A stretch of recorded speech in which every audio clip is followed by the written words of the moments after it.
Hello everybody and welcome back to my channel. Today we have our IVF consultation. I'm really excited, also really nervous. Sorry for the background. We decided there was a snowstorm.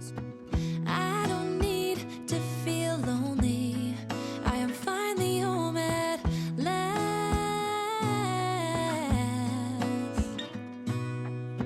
And I don't mind being gone on adventures for a while. No, no. 'Cause the best thing about it is I know I'm coming back.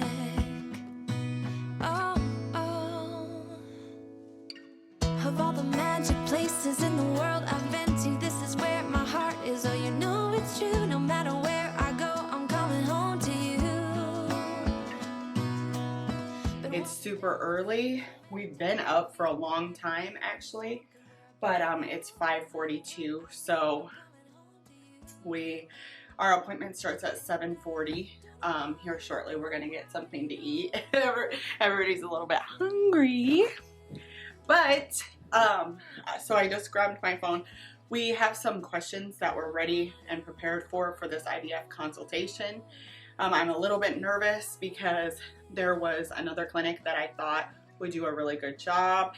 However, they are booked out until October, and that's a little bit longer than what we want to wait, but we'll see. I feel a little bit nervous, as I'm sure a lot of you guys can probably relate to. This clinic sounds good, but their reviews are like a 3-point something, and a lot of other clinics that I've looked at, including our previous clinics, were around the 3-point something range.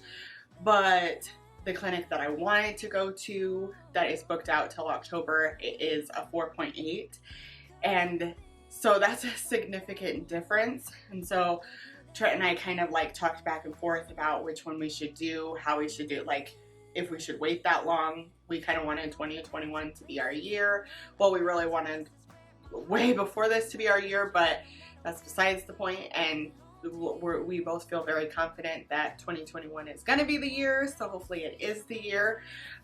So anyways, that's the backstory on the clinic. I'm really excited. Hopefully we'll get more information and I'll feel better about it as it comes, because like I said, I am kind of nervous, but hopefully, you know, they answer the questions that I have and everything goes smooth. So here are some of the questions that I wrote down in my phone. So I wrote down PCOD versus PCOS, and does this change the IVF results? Like, do I need a special medication protocol or anything like that because of those results, or because of that diagnosis? Can I continue doing keto? Not many of you guys know, but right now I am doing keto, low carb, high fat, moderate protein. I've been doing this for about 4 weeks or 5 weeks, almost 5 weeks. Yeah, and so I've had good results with it. It isn't my first time doing keto, but I do fully intend on continuing it out. But that is also another question, like, am I allowed to do that? Can I continue it? Which I've heard varying results. Several other clinics have told me to do keto. So I'm interested to see if this clinic will say continue it, or if they'll say no, because there's very varying opinions on keto and whether people like it or not. I want to ask about the vitamins and supplements that I'm taking right now. I haven't made that video yet, but I do have the supplements here that I'm taking currently. I'm taking a prenatal vitamin, which is just like any other prenatal vitamin. It does have folic acid and stuff like that, but I got it from Walmart. So you can see, or Walgreens. I'm gonna ask because I have spoken to somebody who suggested getting a prenatal vitamin from actually prescribed to you, and that can also contain vitamin D, which this does contain vitamin D, but I'm not sure like to what extent. you need vitamin D, if I need vitamin D. So that's also going to be another question. I'm not 100% sure on what I should do, if this will be like enough or if I'm going to need something else.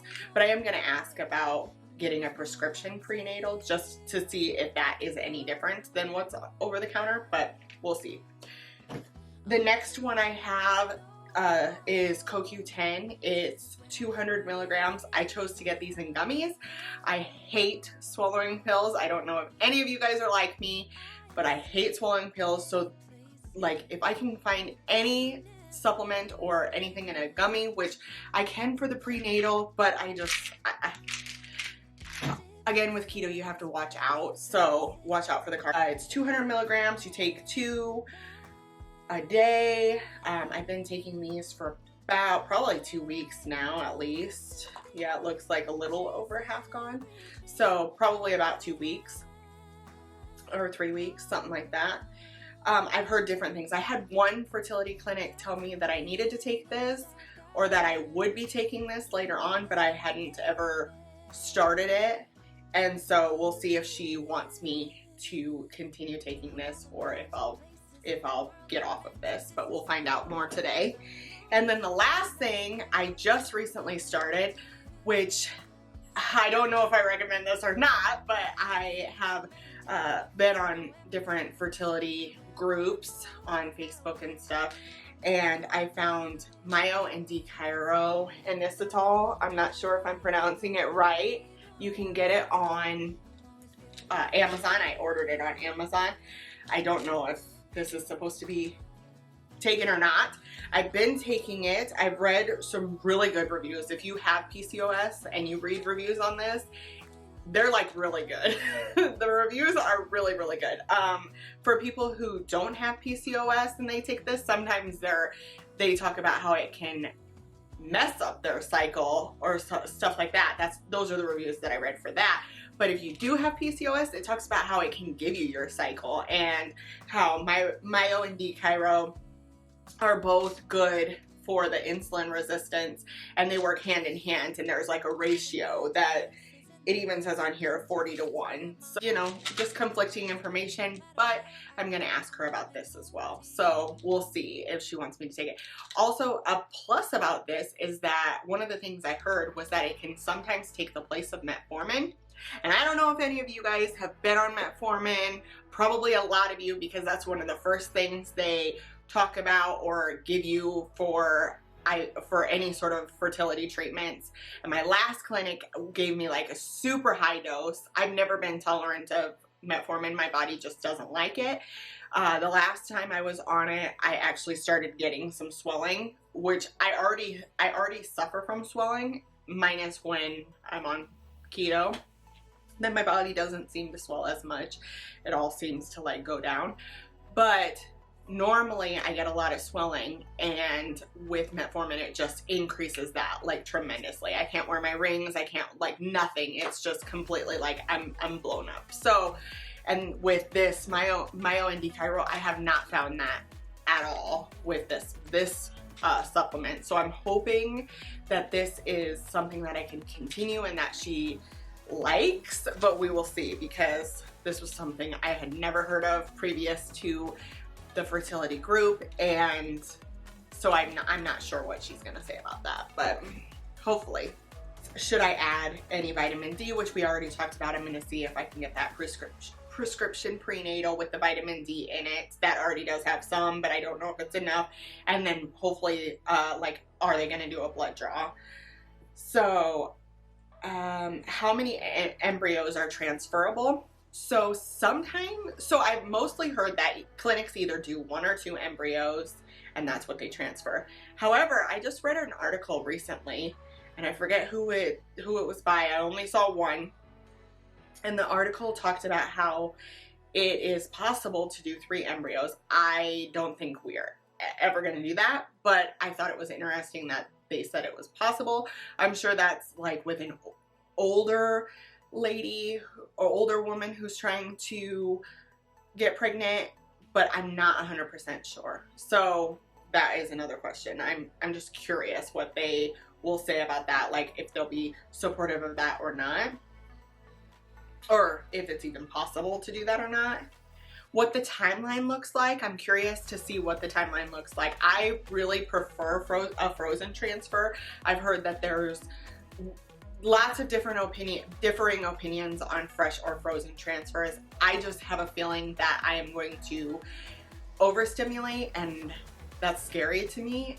I don't want to overstimulate because it's like it's so dangerous and scary, and so I'm not 100% sure. I just want to avoid it at all costs. And also, I've had fertility clinics in the past tell me that a frozen cycle is all they would do for me. So we'll see what she says. I have it listed as a question whether she would do a fresh or a frozen transfer. But basically, I just want to know the timeline. When would it happen? And of course, nothing's like 100%, but you know, just like when, like, what is the timeline? How would it look? How would that look? Oh, another question I have is there going to be another hysteroscopy? At my last clinic, there was a hysteroscopy. They didn't say anything was abnormal or anything, but they did say that while they were in there, it was beneficial because they were able to like clean stuff out, but nothing like significant. I don't remember them saying anything significant was found or anything like that. It was just, I think it was more peace of mind because I wasn't sure that I wanted to do that. That was like an optional thing, and I was like very uncertain about it because at that time I was more concerned about the cost, and this time I'm more concerned about the results, which I was concerned about the results then too, but I wasn't feeling so like time crunch or like, you know, I don't know. Then I was like, I was really nervous about the cost of IVF and how much it's going to be and all this stuff. And so this time I feel much more prepared financially. And so I think we're in a better place to be more stable, but also to be more aggressive in our pursuit to have kids. So I don't feel like that would be something that we would stop. Also, the testing with the dye, I do not know what that's called. But I've heard a lot about it. The other fertility clinic that I wanted to go to, they immediately like asked me if I had ever done the testing with the dye. I think it's with where it goes through the fallopian tubes, and just to see if they're clear. I have not. I don't know if that's something I need to do, but that is a question on here. Another question I have is, will there be hormone preparation for the frozen transfer? And I was watching a YouTube video, so at the time that made sense to me, and now I'm like, what? What did that mean? Okay, so hormone preparation, I'm sure that means to like get used to ready for it, but yeah. So will there be hormone preparation for the frozen transfer? So another thing I want to know going back to OHSS is, what are their own overstimulation stats? Does it happen a lot? How do they handle it? Is there any way they can help with it? Are there medications that they can give you to kind of help if they do know that that's kind of where you're headed? Or like, what's the protocol for that? Any specific medications that they're going to be placing me on? So far I've done Clomid, Femara, or Letrozole, same thing. I've also done Gonal F, and whatever the trigger shot was, I cannot remember, and progesterone and stuff like that. I'm not sure. I'm just curious to see what they're going to do, like what kind of medications, if there's any that are differing from that. I've heard a lot about Menopur, but also one of the things I want to ask about is Pregnol, and I don't know, that's Pregnyl, and I don't know if that has worked for anybody. If you have done IVF in any way and you have heard of that and had good results, varying results, whatever, if you know it doesn't work too, please leave me a comment, because I'm really curious about that. They said, a video I watched said that Pregnol was way less expensive than Menopur, and it worked better in some cases, so I'm interested to ask about that. Just how long can embryos be frozen, and what is the storage costs? That's assuming that we get embryos at the end of this. I'm sure we will. I have PCOS, so I have a lot of follicles or cysts. I'm not sure if I'm not really sure how that will work, because some people I've heard have no eggs come out of follicles, and some people have a lot, and some are not mature, and some a whole bunch are. So I'm not sure if that's going to be differing, or if it's going to be, I'm not sure how that's going to be. I'm not sure how many embryos we're going to get and what the storage cost is. I'm hoping that we will have a storage cost, so that way we have embryos to work with if this first cycle doesn't work. Or even if it doesn't, we want to have more kids. So I'm hoping for that. So just finding out that. Okay, so the next question I had, and this is based on us personally, we've already been through several different clinics. Again, never done IVF before. We are wondering, can you transfer the embryos from one clinic to the next if you do decide to do that? Especially if we don't end up pregnant and it is October and that other clinic is like available, which I'm not rooting for. I want this clinic to work so bad because I want it to be like now, as many of you do. But if it doesn't work out, then I'm hoping that that's possible to transfer those embryos and how that will work. Another thing I want to ask is about genetic testing. I know there's many varying opinions about genetic testing. Before, I was somebody who definitely didn't want genetic testing. I thought that genetic testing was somehow, I don't know, like I just didn't want to control that or manipulate that, or, you know, like there's so many horror stories about how certain ones were, like viable ones were thrown away when they could have been like good embryos. And so before, I never wanted that. Also, they do know the gender when they do genetic testing, I believe, and so that also made me nervous because I didn't want to have any control over that. However, with this cycle, I'm going to ask about it. If it is a possibility to do it, I think we've decided that we're going to do it, so we'll find out. But yeah, my husband and I have a plan, which I'm sure will not go the way we have planned, just because nothing with the IVF ever does. But if we know the gender, we would like to transfer a male and a female. And then it still gives you, if you have a singleton baby, it still gives you that opportunity to have a 50-50 chance. So, and we would totally be happy with twins as well, which I know is also another varying opinions. Some people say it's dangerous to have twins, and some people are like, yes, the more the merrier. I think we definitely would be okay with twins, but you know, we just honestly would be okay with anything. Healthy babies, that's what we want. So the next thing I'm going to ask, this is 2021 and COVID is amongst us, you know, so we really want to ask about the COVID vaccine. Do they recommend it? Do they not recommend it? I think that is such a huge question that's like on everybody's mind. Is this something that we should do? Is it not? How many eggs are you looking to retrieve? So that goes back, I think that was already another one, but how many eggs are they looking to retrieve? So there's so many varying like numbers that you hear from everybody. So I'm just wondering what their target number is, what they like to see. How many embryos do you think we'll have at the end? Which again, they can't probably tell me, but at least they can give me an idea based on whatever their goal is, or, you know. And then I also want to know about assisted hatching, because I'm not very well versed in that. I don't know very much about it at all. And I've heard good things, especially if you're older, which I don't even know if I'm a good candidate for it, especially with this being my first IVF cycle, but we'll see. I do want to know about that. And are they going to do FSH and low dose HCG protocol or LH?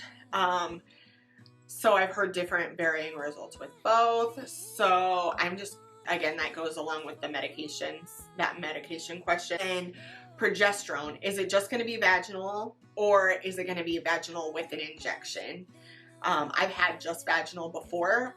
I recently found a video that talks about how vaginal alone can decrease results. So I'm just interested to see what their thoughts are about that and see if it changes based on what it is. So I'm interested to see how they're going to know when to do the transfers and all that stuff, which will go along with the timeline. So anyways, we will keep you updated, and there will probably be more videos that are also from today. So yeah, hopefully today goes good. I'm super nervous. Last night I was like, I had like butterflies. Hopefully today works out good. I'm super nervous. Was a little bit, had butterflies yesterday.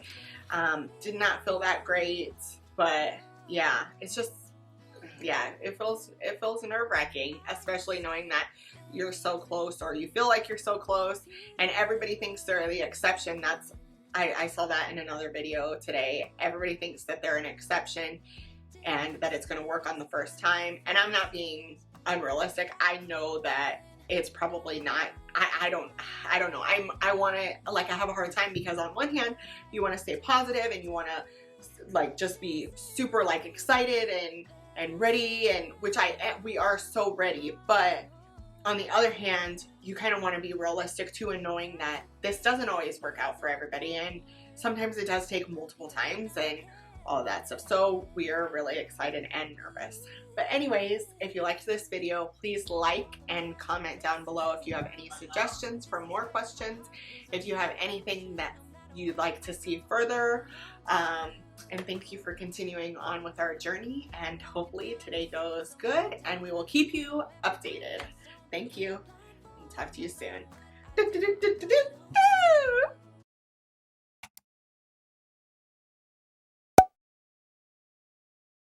I haven't made that video yet. I just dropped my phone. It's because, you know, it's